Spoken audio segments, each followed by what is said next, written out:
जो हक लूटने का काम सपा बसपा अन्य विपक्षी दलों ने लूटने का काम किया, उनके साथ अन्याय करने का काम किया। दांत चियार के कह रहे थे समाजवादी के लोग, ये तो भारतीय जनता पार्टी कभी कर ही नहीं सकती। जो काम कांग्रेस 55 साल तक नहीं कराई, वो काम हमारे मोदी जी करा दिखाए। तो इनको शंका हो गया, भ्रम हो गया, अरे कहीं ये जब जाति जनगणना मोदी जी करा देंगे तो हम लोग क्या करेंगे।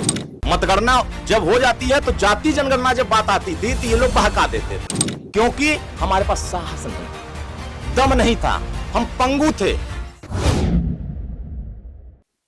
दशकों से जिस मुद्दे पर सियासत हो रही थी, तमाम दल सियासत करते थे, लेकिन उस मुद्दे को केंद्र की मोदी सरकार ने विराम दे दिया है।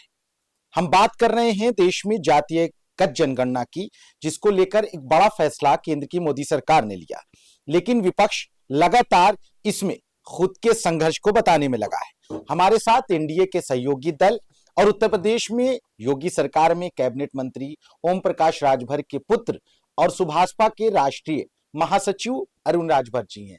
अरुण जी, कैसे देखते हैं ये जातिगत जनगणना को लेकर जो फैसला लिया, इसे आप कैसे मानते हैं, चूंकि ये लोगों के लिए एक नामुमकिन सी कड़ी बन गई थी। ये एक ऐतिहासिक फैसला है और देश में जो कांग्रेस ने 55 साल तक नहीं कर पाई, जो 20 साल सपा बसपा सरकार बना करके समर्थन देती रही कांग्रेस को, नहीं देकर आ पाई, उस काम को 94 साल बाद ऐतिहासिक फैसला देश में माननीय प्रधानमंत्री जी ने लिया। और यह फैसला आने वाले वर्षों तक जो प्रताड़ना कांग्रेस की सरकारों ने ओबीसी वर्गों के साथ किया, जो हक लूटने का काम सपा बसपा अन्य विपक्षी दलों ने लूटने का काम किया, उनके साथ अन्याय करने का काम किया, वास्तविक सामाजिक न्याय अगर देने के लिए किसी ने साहसिक फैसला कदम उठाया तो आदरणीय मोदी जी, मैं उनको धन्यवाद दूंगा, आभार व्यक्त करूंगा। माननीय ओम प्रकाश राजभर जी ने कहा था इस बात को कि एक दिन नहीं लेकिन एक दिन जरूर जाति जनगणना होगी। तो मालूम है, दांत चियार के कह रहे थे समाजवादी के लोग, ये तो भारतीय जनता पार्टी कभी कर ही नहीं सकती। ये एनडीए सरकार वाले सिर्फ लोगों को बहकाते हैं। जब प्रधानमंत्री जी के सामने माननीय ओम प्रकाश राजभर ने इस बात को रखा तो प्रधानमंत्री कहा कि आपकी बात 100% 100% सही है, इस काम को हम करेंगे। और वो काम देखा, हमने जब बयान दिया था कि जो काम कांग्रेस 55 साल तक नहीं कराई, वो काम हमारे मोदी जी करा दिखाएंगे। कांग्रेस राहुल गांधी लगातार संसद में भी बात कर रहे थे, इस पर समर्थन भी किया। अखिलेश यादव ने भी संसद पार्लियामेंट के अंदर बोला कि जातिगत जनगणना के साथ हैं हम और करानी होगी सरकार को। ये तमाम जिद पकड़े था विपक्ष, तो नहीं लगता कि इसका श्रेय उनको भी जाना चाहिए? उनको श्रेय बिल्कुल नहीं जाना चाहिए। क्यों श्रेय लेंगे? 55 साल तक श्रेय क्यों नहीं लिए? 1931 में जाति जनगणना कराए और 2013 में जब उनकी सरकार थी तो मनमोहन जी प्रधानमंत्री थे, उन्होंने सदन में कहा कि हम जाति जनगणना की रिपोर्ट प्रस्तुत नहीं करेंगे। क्यों विरोध किए थे? एक तरफ आप ओबीसी वर्गों का बड़े पैमाने पर वोट लिए और मना कर दिए कि जाति जनगणना हम नहीं प्रस्तुत करेंगे, हम नहीं सामने आने देंगे। इसका मतलब आप तो शुरू में विरोधी थे।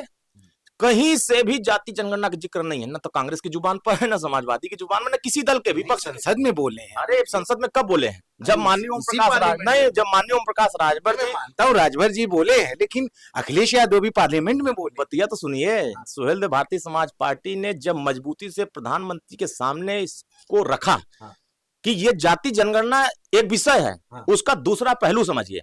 दूसरा पहलू है कि जिन जातियों को अब तक सरकारी योजनाओं का लाभ नहीं पहुंच रहा है, जिन जातियों को उपेक्षित रखा गया है, उनके साथ अन्याय हो रहा है, उन जातियों को कैसे हिस्सेदारी दिलाया जाए, इस बात की चर्चा जब हम लोगों ने कहा तो इनको शंका हो गया, भ्रम हो गया, अरे कहीं ये जब जाति जनगणना मोदी जी करा देंगे तो हम लोग क्या करेंगे। 1 साल पहले 2 साल पहले इन लोगों ने बोलना शुरू किया। ये 2 साल पहले इन लोगों ने टिमटिमाना शुरू किया कि बोलो, नहीं तो बाद में जाके जनता में क्या कहेंगे कि हम तो विरोधी रहे। तो ये सदन में बोले, स्वागत किया हम लोगों ने कि ठीक है आप बोलिए, क्योंकि हम लोगों की मंशा स्पष्ट है कि हम जाति जनगणना कराएंगे। मतगणना जब हो जाती है तो जाति जनगणना जब बात आती थी तो ये लोग बहका देते थे। जी, बात तो यही है ना कि विरोध तो किसी दौर में बीजेपी के कुछ नेताओं के भी बयान से ऐसा जाहिर होता था कि वो नहीं चाहते हैं कि जातीय जनगणना हो। जैसे कि अखिलेश ने एक वीडियो सीएम का ही लगा दिया, उस पर कुछ कहेंगे आप? देखिए, अब ये बौखला गए कि बेचारे अब क्या कहें। वास्तव में देश के प्रधानमंत्री किस वर्ग से आते हैं? ओबीसी वर्ग से आते हैं। इनको नहीं पता है? एक ओबीसी अपने ओबीसी वर्ग के बारे में चिंता करता है। ये किसकी चिंता करते हैं? परिवार डेवलपमेंट एजेंसी की चिंता करते हैं। 3 अक्टूबर 2013 को जब उन्होंने बांटा था तो हाईकोर्ट ने बताया था कि यादव, अहिर, ग्वाल, ढड़होर ये अपनी आबादी से ज्यादा हक ले लिए जी। और उधर दलित समाज में चमार, जाटव, धुसिया अपनी आबादी से ज्यादा हक ले लिए।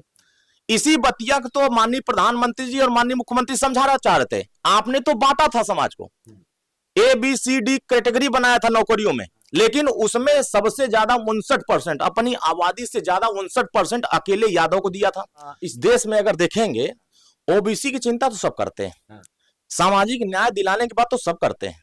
60 साल तक कांग्रेस रही सरकार में, कभी राष्ट्रीय पिछड़ा वर्ग आयोग को संवैधानिक दर्जा दे पाए?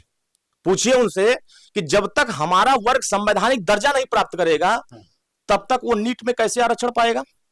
जिस काम को कांग्रेस और समाजवादी ने समर्थन दे करके रोकने का प्रयास किया था, उसी काम को प्रधानमंत्री जी आगे बढ़ा रहे हैं कि आपने रोका, मैं उसको करके दिखा रहा हूं। नहीं, जातिगत जनगणना तो कांग्रेस भी कह रही थी, सपा भी कह रही थी होना चाहिए और कराइए, और मांग कर रहे थे प्रियंका गांधी, राहुल गांधी हर मंच से, हर प्रेस कॉन्फ्रेंस से बोल रहे ये ओबीसी वर्ग को झुंझुना थमा रहे थे वोट के लिए, सगुफा छोड़ रहे थे वोट के लिए। अगर करने का इच्छा होता, अगर इनके अंदर साहस होता, तो ये कब का कर चुके होते।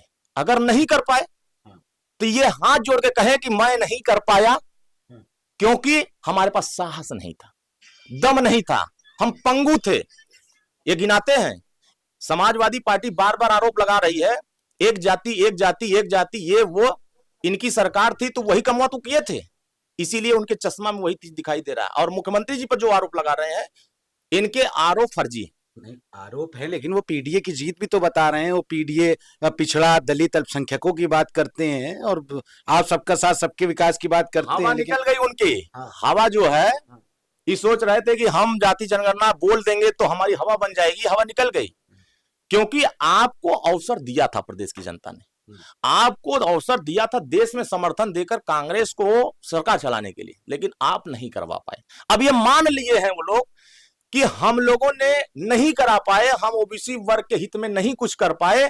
आज देश की सरकार, केंद्र सरकार ओबीसी वर्ग के हित में काम कर रही है, दलित वर्ग के हित में काम कर रही है, माइनॉरिटी के हित में काम कर रही है। अभी ये इसी पर जाति जनगणना पर क्या कहेंगे मालूम है? बात घुमाएंगे कि जो कश्मीर में घटना घटी है पहलगाम में, देखिए ध्यान भटकाने के लिए ये जाति जनगणना, ये मुद्दा लाएंगे। ये फिर कहेंगे डेट नहीं आई अभी, फिर कहेंगे कि अभी लेट कर रहे हैं, ये चुनाव के लिए, अभी बिहार चुनाव जोड़ देंगे, ये मुद्दा वहां घुमाएंगे, बिहार चुनाव के लिए ये जाति जनगणना है। ऐसी बातें आ तो रही हैं कि बिहार चुनाव से पहले ये तो हर मुद्दा, जब भी 33% महिलाओं को आरक्षण का फैसला आया तो इन्होंने क्या कहा कि फला जगह चुनाव हो रहा इसलिए आया। वह वोट का बिल आया, कह रहे फला जगह चुनाव हुआ तब ही आया। आप तो हर चुनाव, हर योजना को, हर बड़े फैसले को चुनाव की निगाह से देखते हैं। आप जनता के हित में कहां देखते हैं? अगर जनता के हित में देखते तो आज सभी वर्गों की भागीदारी सुनिश्चित करा दिए होते। बहुत शुक्रिया हमसे बात करने के लिए। राष्ट्रीय महासचिव है सुभाषपा के अरुण राजभर, जो सारी बातों को गोलमोल करके आपके बीच रख रहे थे। हालांकि कुछ सवालों को उन्होंने बड़ी बारीकी से रखा आपके सामने, लेकिन और चीजों में उन्होंने कहा विपक्ष केवल मुद्दा बना रहा था जाति जनगणना को लेकर, और ये अहम और ऐतिहासिक कदम भारत सरकार यानी भारत की मोदी सरकार ने उठाया, जिसके सहयोगी दल सुभाषपा के राष्ट्रीय महासचिव अरुण राजभर थे। लखनऊ से सहयोगी आयुष सोनी के साथ मैं अली नकीद, लीडर हिंदी।